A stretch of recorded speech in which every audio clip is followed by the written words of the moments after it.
उस एक आत्मा को अपनाओ और आप भी पर्याय में परमात्मा बन जाइए। आप भी पर्याय में परमात्मा बन जाएं। कितना सरल मार्ग सबके लिए खुला है। ऐसा नहीं है कि पुरुष पुरुष बनेंगे, महिलाएं नहीं बनेंगी। इस पंडित को कैसे बुलाया? ये श्वेतांबर है क्या?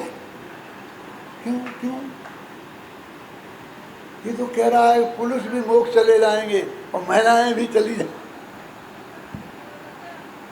अरे इसी भव की बात थोड़ी है, अगले भव में चले जाएंगे। एक दो भव से क्या फर्क पड़ता, जाना तो है ही ना,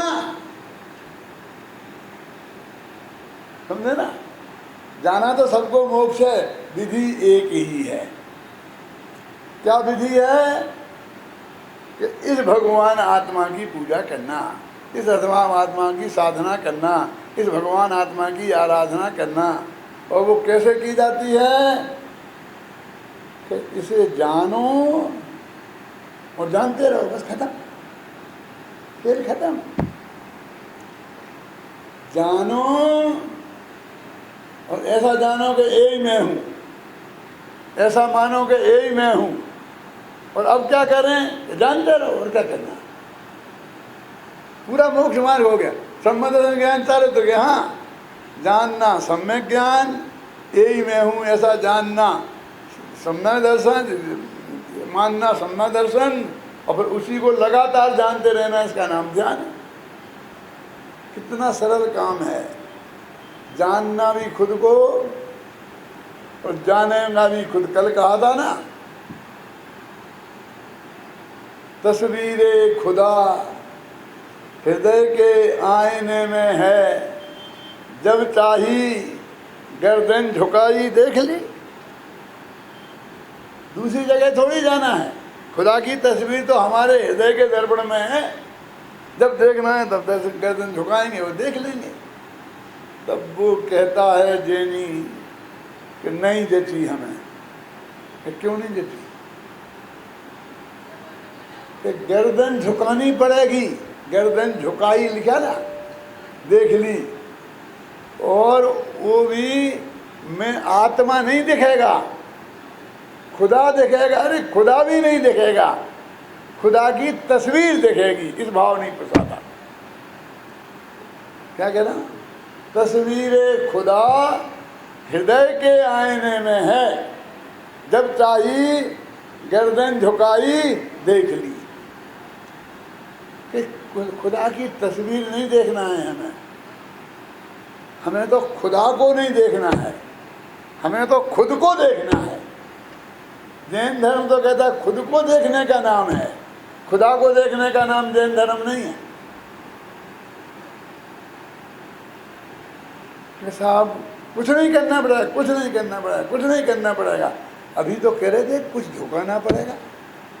हाँ, क्या झुकाना पड़ेगा? कि गर्दन। तो गर्दन झुकाना इतना आसान काम है?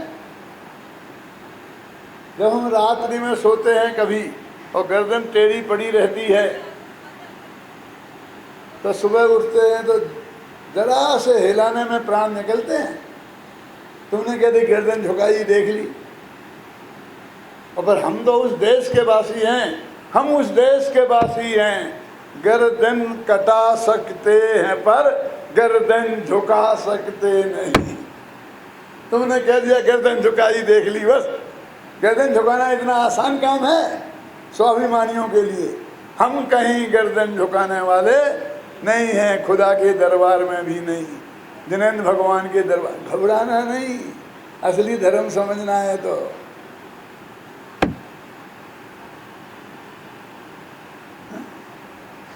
ये गर्दन कहीं दूसरी जगह झुकने के लिए नहीं है। कहाँ झुकेगी? गर्दन नहीं भैया, गर्दन तो पुद्गल की है, वो तो शरीर की क्रिया है। उसके झुकाने से तो क्या होगा? अपना जो उपयोग है, उपयोग समझते हो, ज्ञान, ज्ञान की पर्याय, उसको झुकाना है। तो उसमें कुछ आंखें ऐसी नहीं करनी पड़ती, ऐसा नहीं करना पड़ता। अपनी जो भगवान की मूर्ति है वो कैसी है? झुकी हुई गर्दन की है, ऐसी है। बहुत से लोग सामायिक करते में आपने देखा होगा। क्यों? गर्दन काय को झुका रहे अपने यहाँ, तो ऐसे अकड़ का काम है। रीढ़ की हड्डी सीधी रहना, गर्दन सीधी रहना, सब कुछ सीधा रहना। क्यों? और आंखें खुली रखना कि बंद? तुम भी आंखें बंद करवाओगे जिसमें हम कुछ देख नहीं पाए। खूब देखो ना तुम सबको, लेकिन जब आत्मा देखना होगा तो आंखें बंद करनी होगी। आंखें बंद होंगी उस समय आंखें खुली नहीं होगी। लोग कहते हैं झूठा है संसार, आंख खोल कर देखो। क्या कहता है? झूठा है संसार, आंख खोल कर देखो। पर मैं कहता हूँ सच्चा है तेरा आत्मा, आंख बंद करके देखो। ये आंख बंद करके देखने की चीज़ है, खोल कर देखने की चीज़, क्योंकि आंखों का कोई काम ही नहीं है। वो काला गोरा है ही नहीं। क्यों? तुम्हारे पारसनाथ सामलिया नहीं है? सामलिया पारसनाथ शिखर पर भरे विराजे हो। क्यों? वो तो काला पीला गोरा सब रंगों से रहित बेरंग है, अरस अरूप अवक्तम, ऐसा वो भगवान आत्मा है। तो अपने आत्मा की साधना कैसे होती है? दो प्रकार से। कौन कौन से? साध्य साधक भाव से। ये साध्य भाव क्या है और साधक भाव क्या है? अभी अपनी हालत क्या है कि जब भी अभी ये तो तत्व की बात है, ये बहुत बढ़िया बात है कि एक आदमी सुनाता है, सब जने सुनते हैं शांति से, एक से ज़मीन पर बैठ के। लेकिन जब ये कोई सम्मान समारोह चलता है ना, इन देवताओं की पूजा का काम चलता है ना, तब धीरे धीरे सब खिसक खिसक के ऊपर आते जाते हैं, तो नीचे कोई नहीं बचता है। देखो क्या? अब वो कहते हैं भाई ये कैसे करें, किसे उतारे किसे बैठाए? कि चित्त की गद्दी पे से किसको किसको बैठा है? सिद्ध भी अनंत हैं।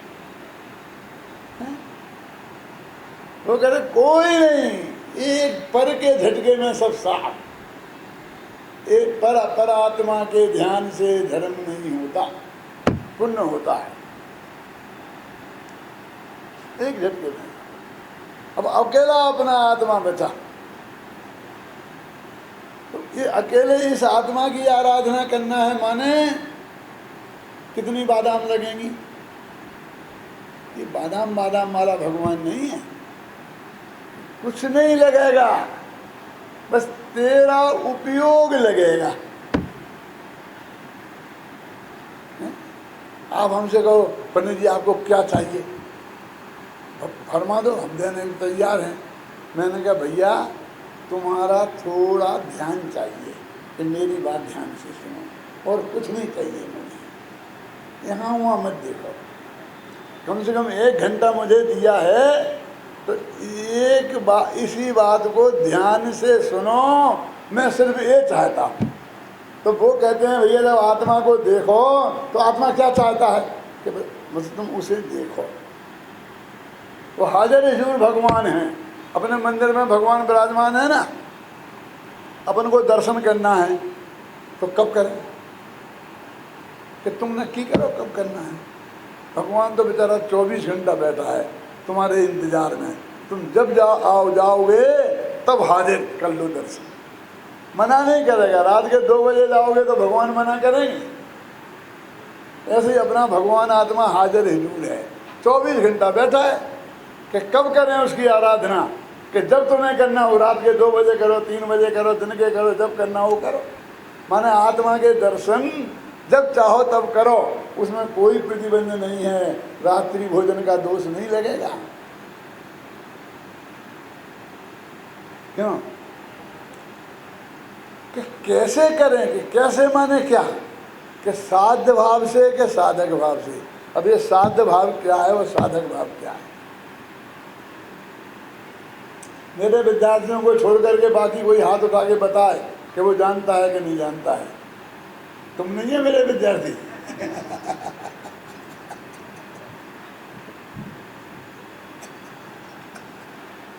देखो पंच परमेष्टि है ना, पंच परमेष्टि में सिद्ध भगवान तो हैं साध्य भाव के उपासक, और अरहंत आचार्य उपाध्याय और सर्व साधु हैं साधक भाव के पुजारी। ये क्या कह रहे, सिद्ध अरहंत आचार्य उपाध्याय सब पुजारी हैं कि हाँ? हमारी स्थिति क्या है कि पंच परमेश्वरी तो पूज्य हैं ही, फिर शुल्लक जी कि हाँ वे भी हैं, एलक जी वे भी हैं, आरका जी वे भी हैं, पद्मावती जी के वे भी हैं, पिताजी के वे भी हैं, पंडित जी के वे भी हैं। ये सब वहाँ से खिसक खिसक के ऊपर वेदी पे आते जाते हैं, आते जाते हैं। यहाँ उल्टा चला है कि पंच परमेष्टि भी पुजारी हैं, उपासक हैं, उपास्य नहीं हैं। एस ज्ञान घनो नित्यम, एस ज्ञान घनो आत्मा नित्यम सिद्धिमभीषिभी। उस आत्मा की क्या साध्य साधक भावेन दुधई के समुपासताम, दो प्रकार से एक की उपासना करो। तो साध्य भाव से करो माने सिद्ध बन के करो, साधक भाव से करो माने अरहंत बन के करो, आचार्य बन के करो, उपाध्याय बन के करो, साधु बन के करो। ये उपासक हैं। हमारा तुम्हारा नंबर कहाँ आता है कि तुम तो विषय कसाय के उपासक हो। ये देंगे भगवान, ये देंगे, ये देंगे, ये देंगे। तो किसकी उपासना हुई? जिसकी असली चाहत होती है, उपासना तो उसकी कहलाती है ना। हमें 5 इंद्रियों के विषयों की चाह है, उसके उपासक है ना। एक थोड़ी अपेक्षा और है, यदि अरहंत भगवान को भी साध्य भाव में ले लो तो 2 परमेष्टि हो गए साध्य भाव के उपासक और 3 हो गए साधक भाव के उपासक। अब ये साध्य साधक भाव क्या है? पहले ये माताएं बहनें बहुत व्रत किया करती थी। 10 मिनट लगेंगे, उठाऊँ ये बात।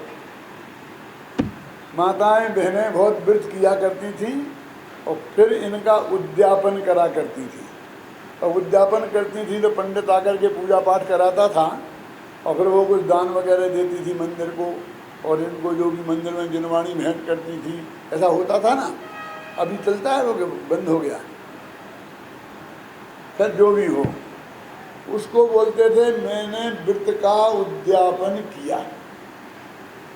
व्रत यानी आज तक मैंने 10 साल तक 10 लक्षण व्रत किए और आज मैंने उद्यापन कर दिया तो अब मैंने छुट्टी हो गई। घर वालों को 10-5 हज़ार रुपया खर्च करना पड़ते थे और व्रत का उद्यापन हो जाता था। उसकी कहानियाँ आती हैं, पढ़ी हैं वे कहानियाँ? क्यों पंडितों ने, तुम लोगों ने पढ़ी कि नहीं पढ़ी? नहीं, मैं पढ़ा देता हूँ।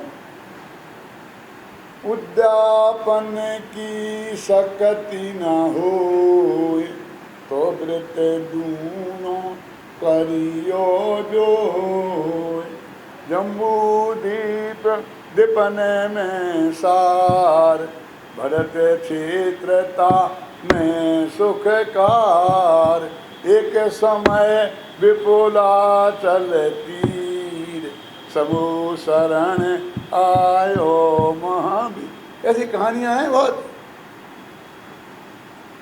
देव कहानियाँ मैंने सब पढ़ी हैं और अब मुझे सब याद हैं। उसमें क्या एक सी हैं बम्बैया फिल्मों जैसी, और बस उनमें यही पंक्तियाँ हैं, धड़ाधड़ ऐसे बोलता रहूँगा।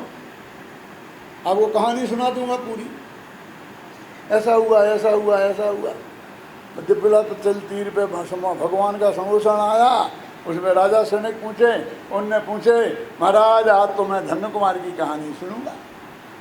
भगवान ने धन्य कुमार की कहानी सुनाना शुरू कर दी। बीच में गौतम जी आ गए। हे गौतम, हे राजा सैनिक, पढ़ते हो कि नहीं पढ़ते हो वे कहानियाँ? ऐसी हजारों कहानियाँ हैं कथा कोश के नाम से। भट्टारकों के द्वारा लिखी हुई। तो ये जो उपासना है, उपासना किसे बोलते हैं कि भगवान की उपासना, अपना आत्मा की, आत्मा भगवान और पंच परमेष्टि उपासक। तो जो कंटिन्यूटी, वो बात पूरी कर दूँ हाँ, कि वो कहते हैं कि यदि तुम में उद्यापन की शक्ति ना हो तो दूना व्रत करना पड़ेगा। 10 साल का 10 लक्षण व्रत होता है। अब कैसा होता है, मैं ज़्यादा चक्कर में नहीं पड़ना चाहता, लेकिन कैसा है, 16 कारण का, रत्नत्रय का 3 दिन का उपवास, 3 दिन का व्रत रत्नत्रय का, और 16 कारण का कितना, 10 लक्षण का 10 दिन का, 16 कारण का इतना नहीं आता, 16 दिन नहीं, 1 महीना, गलत हो गया। 16 कारण बंध का कारण है, उसका 1 महीना तक पूजा, और रत्नत्रय मोक्ष का कारण है, उसको 3 दिन में निपटा दो। किसी को होश तो है ही नहीं।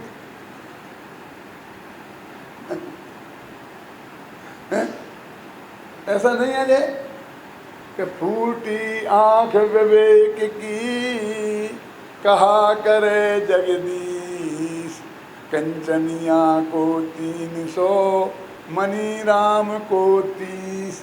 नहीं समझ में, अरे इतनी बात समझ में नहीं आई कि विवेक की आंख फूट गई है, किसकी, जनता की।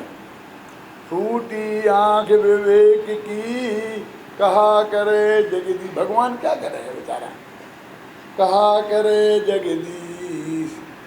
शादी हुई थी तो शादी में नाचने के लिए एक वेश्या आई थी, उसका नाम था कंचनिया, और एक पंडित आया था फेरे पाड़ने के लिए, उसका नाम था मनीराम। अब सुनना, फूटी आंख विवेक की, कहा करे जगदीश, कंचनिया को 300 और मनीराम को 30। जब कंचनिया की विदाई की तो 300 रुपये दिए, जब मनीराम की विदाई की तो 30 रुपये दिए। पंडित की कीमत 30 रुपया और वेश्या की कीमत 300 रुपया। बोला क्या आँख फूटी नहीं है तो क्या करे। फूटी आँख विवेक की, कहा करे जगदीश, कंचनिया को 300 और मनीराम को 30। अब मनीराम, पंडित भी मनीराम था, क्या करे, कौन जो पंडित मनीराम बनेगा उसकी तो यही दुर्दशा होने वाली है। पंडित को तो ज्ञानचंद बनना चाहिए ना, तो मनीराम जो पैसे के पीछे भागेगा उसकी तो यही हालत होगी, कहीं भी जाए। ख्याल में आई ना। तो यहाँ ये कह रहे हैं कि अपना भगवान आत्मा, उसकी साधना 2 प्रकार से, एक साध्य भाव से और एक साधक भाव से। जो उपयोग का ध्यान से सुनना, अंदर में जाना और लगातार अंतर मुहूर्त तक अंदर में ही लगे रहना और फिर अनंत काल तक लगे रहना, इसको बोलते हैं साध्य भाव की उपासना। और अंदर जाना और फिर बाहर आ जाना, फिर कोशिश करना, फिर अंदर जाना, फिर बाहर आ जाना, इसे बोलते हैं साधक भाव की उपासना। बाहुबली 1 बरस तक आत्मा की साधना में लगे थे, लेकिन 1 बरस क्यों लग गया? क्योंकि अंतर मुहूर्त से ज़्यादा अंदर में नहीं रह पाए, फिर बाहर आ गए, फिर कोशिश करी, फिर अंदर गए, तो वे साधक भाव के उपासक थे। और जो अंदर में गया, जमा सो जम गया, फिर लौटा बाहर आया ही नहीं, वो साधक भाव की। सिद्ध भगवान अपने में जम गए तो जम गए, अनंत भगवान अपने में जम गए तो जम गए। साधु आचार्य उपाध्याय हर अंतर मुहूर्त में वापस आते हैं बाहर, ये साधक भाव के ऊपर। आत्मा का ध्यान करना ये है साधना, कंटिन्यूटी में लगातार करें, टूटे नहीं बीच बीच में, उपयोग भ्रष्ट नहीं हो आत्मा से, उसे बोलते साध्य भाव की उपासना। और जो उपयोग टूटे बार बार, उसे बोलते साधक भाव की उपासना। बोलो, पंच परमेष्टि उपासक हैं, उपास्य नहीं। अब गजब हो गया कि अपन ने उतारना शुरू किया तो अकेले क्षेत्रपाल पद्मावती जी को नहीं उतारा, ये 5 परमेष्टियों की छुट्टी कर दी। मैंने ऐसा नहीं कहा साधुओं को उतार दिया, क्योंकि एक एक कहूँ तो झगड़ा खड़ा हो जाएगा। पंच परमेष्ठी को उतार दिया ना, सिद्ध भगवान तो ऐतराज करते ही नहीं है, और सिद्ध भगवान की पार्टी का कोई यहाँ है भी नहीं, ये तो यहाँ आता ही नहीं है। क्यों? इसलिए कोई डर नहीं है। शास्त्र में लिखा है सब भगत हैं, तो सब भगत बन गए तो भगवान कौन? सब उपासक बन गए तो उपास्य कौन है? उपास वो अपना त्रिकाली ध्रुव आत्मा, एस ज्ञान घन हो आत्मा, वो उपास्य है, उपासना उसकी करनी है। फिर बोलता हूँ ये छंद, अब ध्यान से सुनना।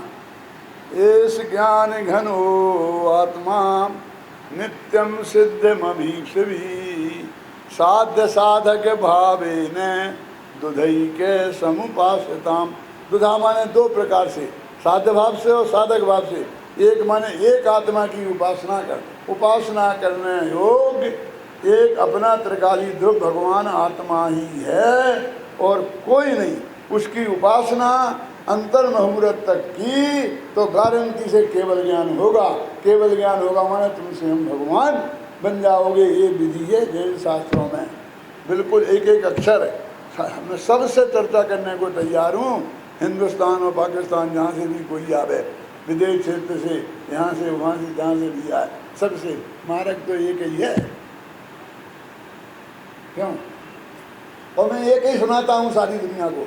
अमेरिका में जाऊँगा तो यही, लंदन में जाऊँगा तो यही। मेरे पास तो एक ही माल है, एक ही भाषा है अपनी भारतीय हिंदी भाषा, ये सरल सुलभ भाषा। और इसी भाषा में और यही बातें जो मैंने आपको मुजफ्फरनगर में आके सुनाई हैं, सारे विश्व में मैं यही सुनाई है। ये कोई मैं पहली दफ़े नहीं बोल रहा हूँ नमोकार मंत्र को, कम से कम 150 दफ़े बोल रहा हूँ।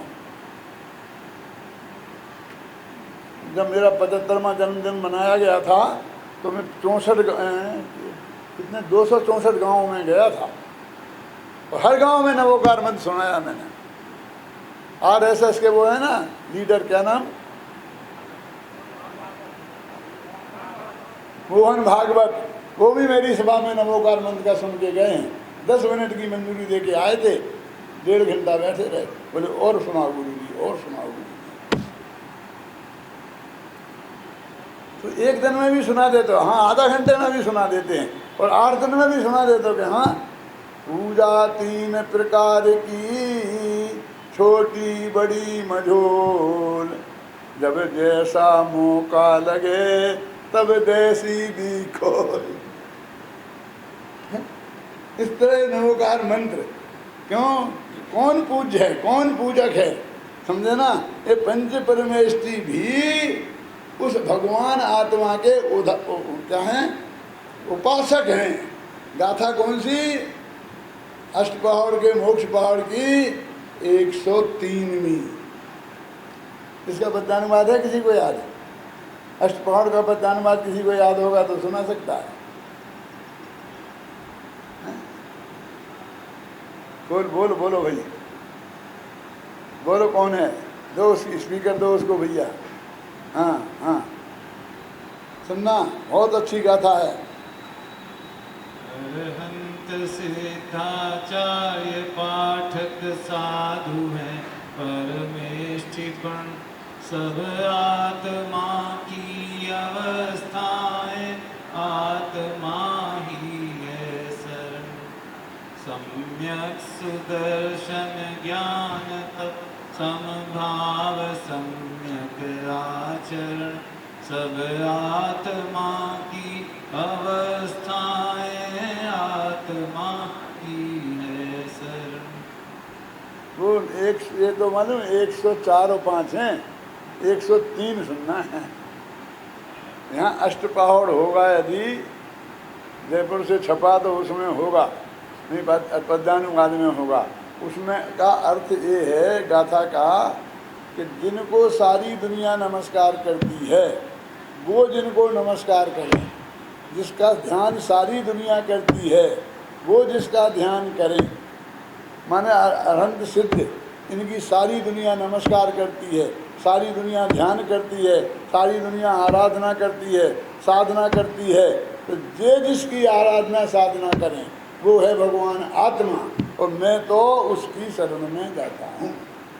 मैं जिसकी शरण में दुनिया जाती है, वे जिसकी शरण में जाते हैं, ऐसे अपने आत्मा की शरण में जाना वो असली धर्म है। ये इसका भाव है। बाकी का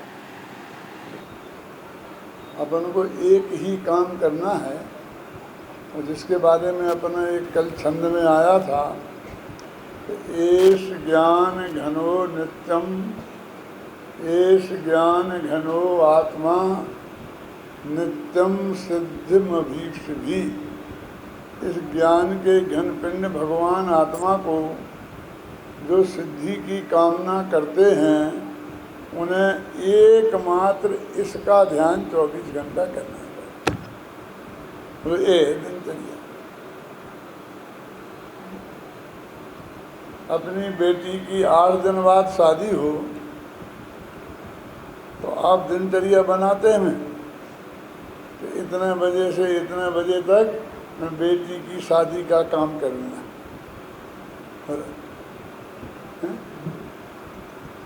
धंधे पानी में भी दिनचर्या से ही काम करते हैं कि सुबह शाम रात के 2 बजे भी उसी के चिंतन में, उसी के अकाउंट में, हिसाब किताब में सब में लगे रहते हैं। इसकी एक ही दिनचर्या है कि 2 रोटियों से पेट भरना है, सूखा सूखा जैसा भी मिल जाए शुद्ध सात्विक उसे खा लेना, और फिर निरंतर इस भगवान आत्मा की उपासना करना।